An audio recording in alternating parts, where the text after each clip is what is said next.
Já vi alguns cristãos na internet dizerem que não precisamos correr do pecado, mas eu sinceramente discordo dessa afirmação, porque ela não é bíblica.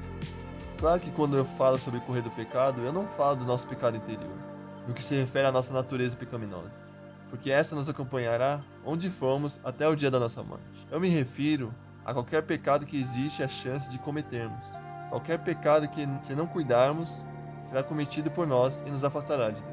Na Bíblia, nós vemos José correndo da mulher de Potifar, em Gênesis 39, verso 12. Vemos Paulo aconselhando Timóteo a fugir das paixões da mocidade, 2 Timóteo 2:22. Paulo também aconselha os irmãos de Corinto a fugir da fornicação, em 1 Coríntios 6:18. E o mesmo apóstolo aconselha os mesmos irmãos a fugirem da idolatria, em 1 Coríntios 10, verso 14. Fugir do pecado é coisa de cristão, que tem compromisso com Deus. Como alguém pode dizer que não devemos correr do pecado? Antes de aprendermos como correr do pecado corretamente, vamos entender mais profundamente por que exatamente precisamos correr do pecado. Esclarecer isso vai te incentivar, porque correr do pecado não é fácil. É literalmente como remar contra a maré.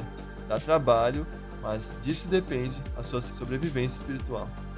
Veja agora 3 bons motivos para você correr do pecado. Por que preciso correr do pecado? 1. Porque é uma marca de verdadeiro cristão.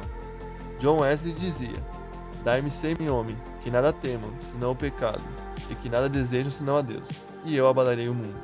Homens que temem o pecado são os que correm dele. Mas por que correm do pecado?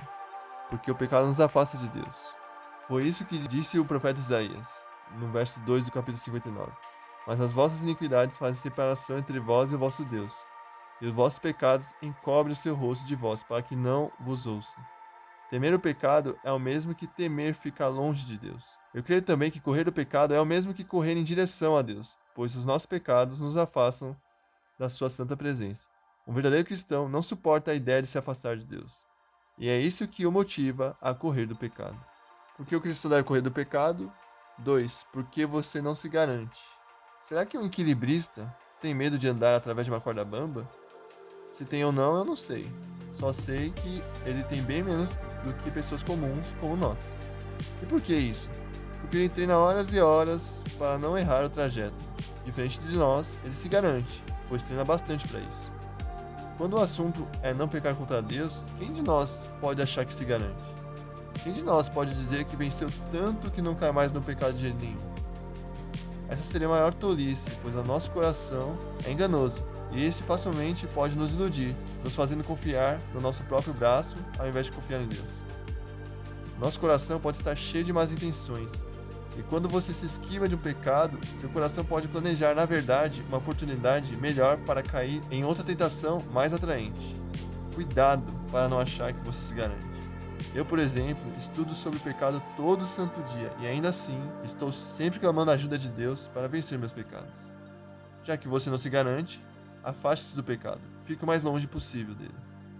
Por que preciso correr do pecado? 3. Porque não se trata apenas de um erro.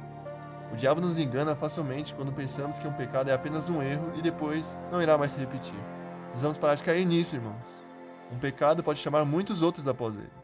Na história de Davi, primeiro o rei peca contra Deus, tendo para si várias mulheres, o que era proibido na lei, segundo Deuteronômio 17:17.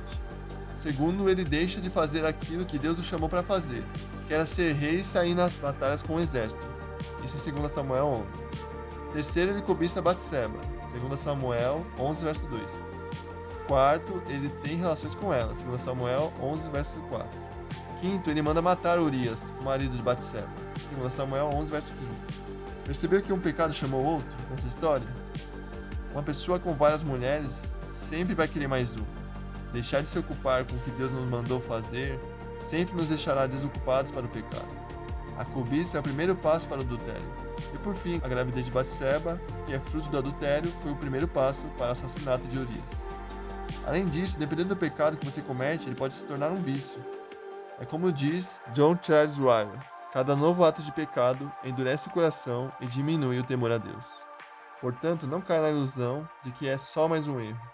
Parte das consequências dos nossos pecados é desejá-lo ainda mais e cada vez mais, até que ficamos muito longe de Deus, se é que já não estamos. Eu tenho um artigo onde eu dou mais detalhes sobre o adultério de Davi. Vou deixar o link abaixo para você dar uma olhada depois. Se você gostou desse vídeo, E se eu te ajudei de alguma forma, deixa o seu like e se inscreve no canal. E se você quer ajudar seus amigos a vencer o pecado, compartilhe esse vídeo com eles. Um forte abraço e até mais.